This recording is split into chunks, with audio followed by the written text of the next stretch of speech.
క్లియర్గా ఉంటుంది. ప్లీజ్ జెండా ప్లీజ్ ముందు అడ్డం ఉందని వాడు ఎవరు ఇబ్బంది పడుతున్నారు. దయచేసి తమ్ముడు ప్లీజ్ దయచేసి వెనుకలో ఉండాలి, ముందుకు రావాలి. వెనుకలో ఉన్న వాళ్ళందరూ ముందుకు రావాలి.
లోకేష్ గారి నాయకత్వం.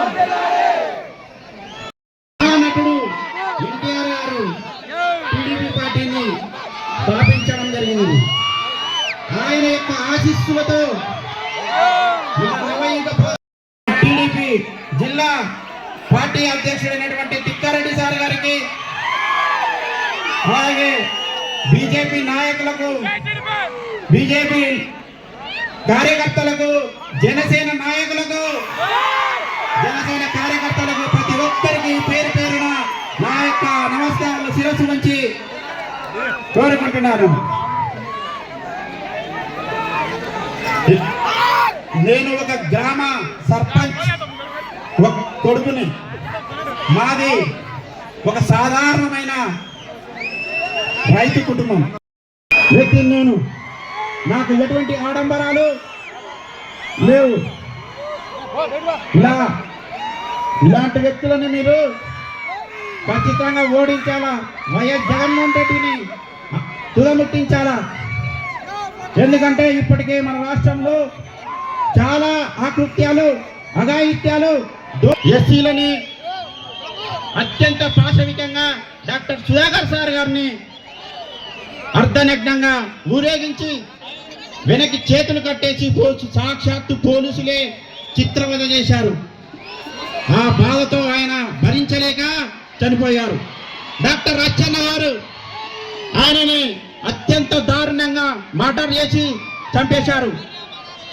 ఇలాంటి వ్యక్తులుగా మనం ఓట్లు వేసేది. మనకి ఎంతో పెద్ద పీట వేసినటువంటి నారా చంద్రబాబు నాయుడు గెలిపించుకుంటే మన యొక్క భవిష్యత్తు, మన రాష్ట్ర భవిష్యత్తు, పిల్లల భవిష్యత్తు చరిత్ర దీనికి. ఇప్పుడు మీకు ఒక విశ్వాసం ఉంది. ఈ రోజు పెట్టినటువంటి అభ్యర్థికి ఎటువంటి ఆటంకాలు జరగకుండా చంద్రబాబు నాయుడు గారు హామీ తీసుకొని మీరు తోడుగురికి ఒక ప్రత్యేకమైన విషయం ఉంది. గతంలో మీరు ఎంతో మంది ఎమ్మెల్యేలను గెలిపించారు.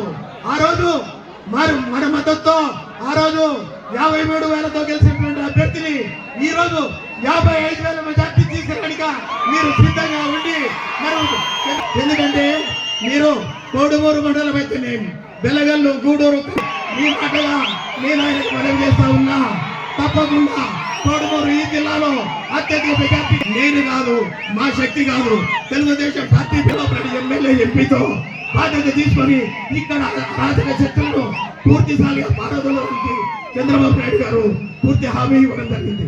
నా కుమారుడు రాజవర్ధన్ రెడ్డి లేకపోయినా కానీ ఆయన ఆశయం నిర్వహిస్తున్నారు. ఆయన ఆశయ సాధనకి మీరు రాజకీయాల్లో ఉన్నారు తప్ప నాకు ఏ పదవి ఆకాంక్ష లేదు. చివరి కట్టే కాలం వరకు మీరు ప్రజల పక్షాల్లో ఉంటా కానీ నా ఏ పదవి నాకు ఆశ లేదు. కొన్ని కుయుక్తులు ఈ నియోజకవర్గంలో ఉన్న ఆ కుయుక్తులను బుద్ధి చెప్పడానికి మీరు సిద్ధంగా ఉన్నారు. అంతకంటే మీరు ఇచ్చే బహుమానం నా కుమారునికి ఇచ్చే బహుమానం ఇంకొకటి లేదు. వీళ్ళ ఇద్దరికి చంద్రబాబు నాయుడు గారికి, లోకేష్ గారికి ఇచ్చే గెలుపు. మీరు చంద్రబాబు నాయుడు గారు ముఖ్యమంత్రి అయిన తర్వాత ఇక్కడ ఇసుక దోపిడీ, మట్టి మాఫియా దోపిడిన వారికి ఎంక్వైరీ చేపించి ఇక్కడ సిఐడి ఎంక్వైరీ దూతా ఉంది. 13వ తారీఖున సిద్ధంగా ఉన్నారా లేదా? ఈ రాష్ట్రానికి పట్టిన శని విరగడయ్యే రోజు అవునా కాదా? తమ్ముళ్ళు జెండాలు చెప్పారు, చాలా సార్లు చెప్తున్నాను. అక్కడి నుంచి రాష్ట్రం మీద పడి విధ్వంసం చేశాడు, రాష్ట్రాన్ని నాశనం చేశాడు, అవునా కాదా అడుగుతున్నాం మిమ్మల్ని. గ్రావెల్ దోపిడీ, భూ సంపద దోపిడీ, అన్ని దోపిడీలు చేసి ఒక వ్యక్తి బాగుపడ్డాడు. మీరేమన్నా బాగుపడ్డారా తమ్ముడు అడుగుతున్నా. ఎవరికైనా న్యాయం జరిగిందా అని మిమ్మల్ని 5 సంవత్సరాలు ఎక్కువ సమయం మీరు గుర్తుపెట్టుకోవాలి. 5 సంవత్సరాలు మనం కోల్పోయాం, కోల్పోతే పోయాం. 5 సంవత్సరాల డ్రైవింగ్ తెలియని వాడు కారు ఎక్కి బస్సు ఎక్కి రివర్స్ డ్రైవింగ్ చేయడం మొదలుపెట్టారు. అందులో ఎవరు చెప్పినా వినడు, ఒక అహంకారి కాబట్టి, అందులో కలపెక్క సమాచారం ఉంది కాబట్టి ఎవరు చెప్పినా వినకుండా ఇష్టానుసారంగా రివర్స్ తీసిపోయి ఈ రాష్ట్రానికి యాక్సిడెంట్ చేసిన వ్యక్తి ఈ సైకో కదా.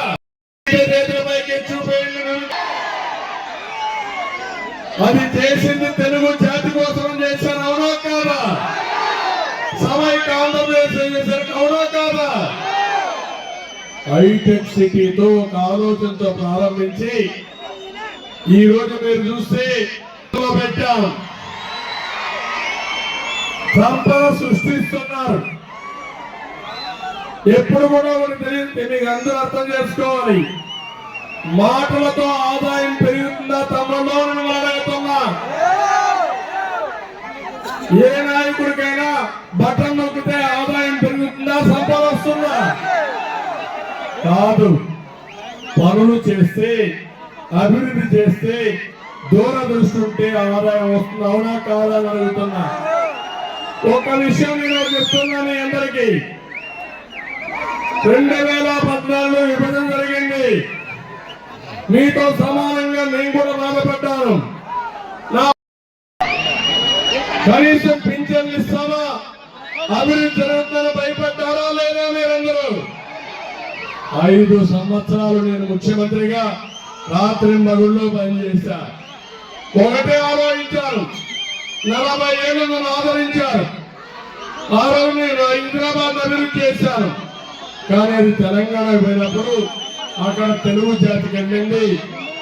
ఇక్కడ ఆంధ్రప్రదేశ్ లో ఉండే 50% తెలుగు వారిని అభివృద్ధి చేయాలని రాత్రి మగుళ్ళు పనిచేశాను, అవునా కాదో అడుగుతున్నా. ఒక అమరావతి, ఒక పోలవరం, ఒక పరిశ్రమలు, ఒక రోడ్లు అన్ని వేశారా లేదా? దానివల్ల ఒక్కసారి సూక్ష్మంగా చెప్తున్నా ఇక్కడ వాళ్ళందరికీ, విభజన జరిగినప్పుడు తెలంగాణకి ఆంధ్రప్రదేశ్ కి 35,000 రూపాయల తలసరి ఆదాయం తక్కువ ఉండేది మంది. అంటే తెలంగాణలో 135 వస్తే మన 100 రూపాయలు వచ్చేది. నేను అక్కడి నుంచి ఆలోచించాను, మీరు కూడా ముందుకు పోవాలని ఒక నిర్దిష్టమైన ప్రణాళిక తయారు చేసుకున్నారు. 5 ఏళ్లు కష్టపడ్డారు. 135 నుంచి ఆ వ్యత్యాసం 127 తగ్గించారు.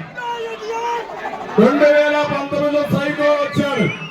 సైకో వస్తే ఇప్పుడు వ్యత్యాసం చూస్తే 145 పెరిగిపోయింది.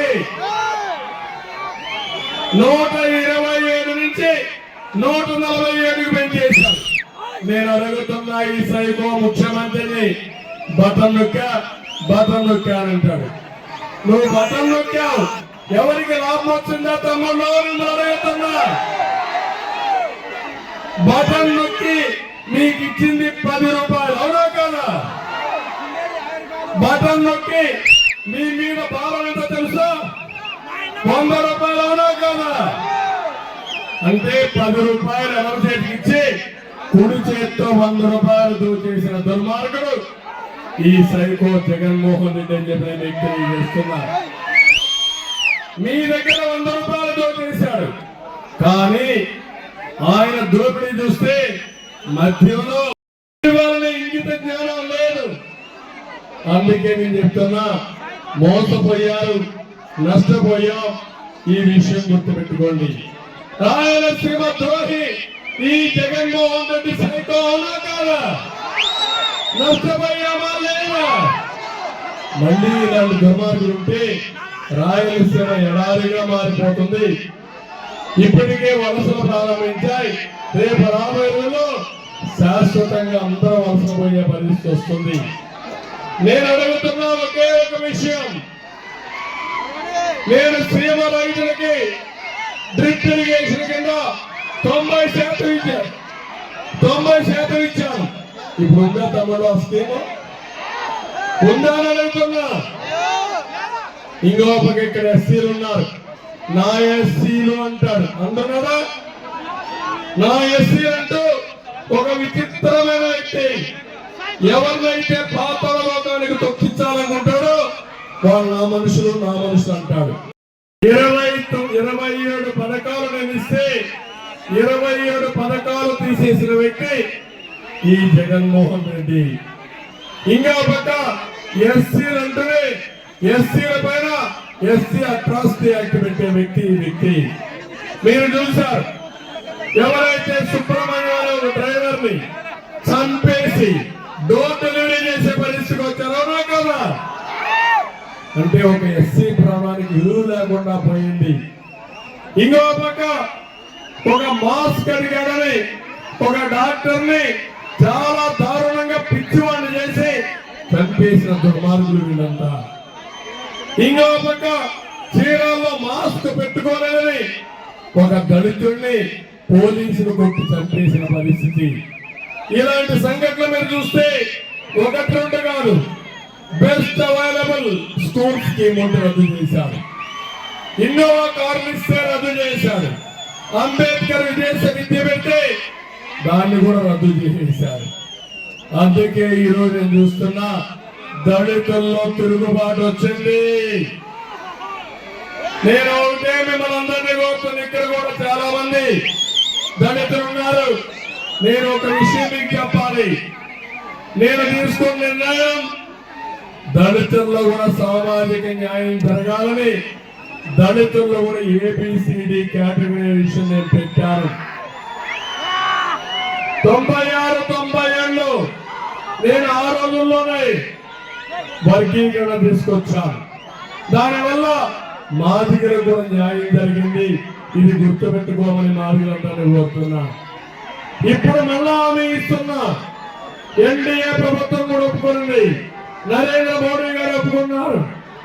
మళ్ళీ మన రాష్ట్రంలో ABCD వర్గీకరణ తీసుకొచ్చి మాదిగలకు న్యాయం చేసే బాధ్యత నాదని మీ అందరికీ హామీ ఇస్తున్నా.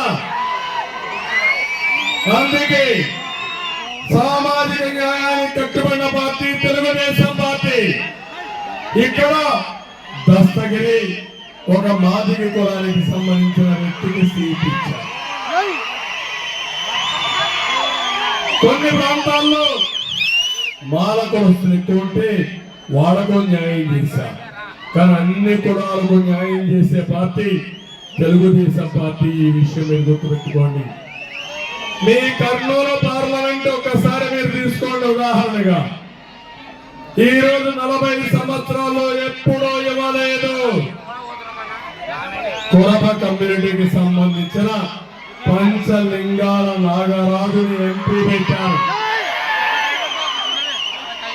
ఆయన కూడా ఈ నియోజకవర్గమే అవునా కాదా? ఒక సాధారణమైన వ్యక్తి అవునా కాదా? మామూలుగా ఒక ఎంపీటీసీ గెలిచిన అభ్యర్థి. మీకు అర్థమైందా లేదా? ఇదే సైకో జగన్ రెడ్డి దగ్గరికి ఒకే కమ్యూనిటీకి ఇచ్చారు, అవునా? ఒకే కుటుంబాన్ని 4 ఇచ్చుకున్నాడు. న్యాయమా తమ్ముళ్ళు అడుగుతున్నా. గెలుస్తున్నాం, అనుమానం లేదు. పెద్ద ఎత్తున తిరుగుబాటు ఉంది, పెద్ద ఎత్తున సామాజిక న్యాయానికి పెద్ద వేయాలని మీరు నిర్ణయించారు. అదే మంత్రాలయంలో అందరూ ఉన్నారు. ఈ రోజు మేము ఒక కూటమిగా జట్టు కట్టామంటే దానికి కారణం ఈ రాష్ట్రంలో తీవ్రమైన నష్టం జరిగింది. రేపు ఒకవేళ మీరు నన్ను ముఖ్యమంత్రిగా ఎంపిక చేసుకున్నా ఆ తర్వాత అభివృద్ధి చేయాల్సిన బాధ్యత నా పైన ఉంది. మీకు పింఛన్లే జనసేన అధ్యక్షుడు పవన్ కళ్యాణ్ గారు మొట్టమొదటి నుంచి ప్రతిపక్షాల ఓట్లు డివైడ్ కాకూడదు, ఈ రాష్ట్రానికి భద్రత రక్షని ముందుకు వచ్చే అధ్యక్షుడు పవన్ కళ్యాణ్ గారు. అవునా కాదా? ఇంకో పక్క బీజేపీ తర్వాత వాళ్ళు కూడా ఈ రాష్ట్రాన్ని కాపాడాలి, మేము కూడా మా వంతు బాధ్యత మేము కూడా చేస్తాను. ఈ ప్రజలకు న్యాయం చేయడం కోసం కలిసి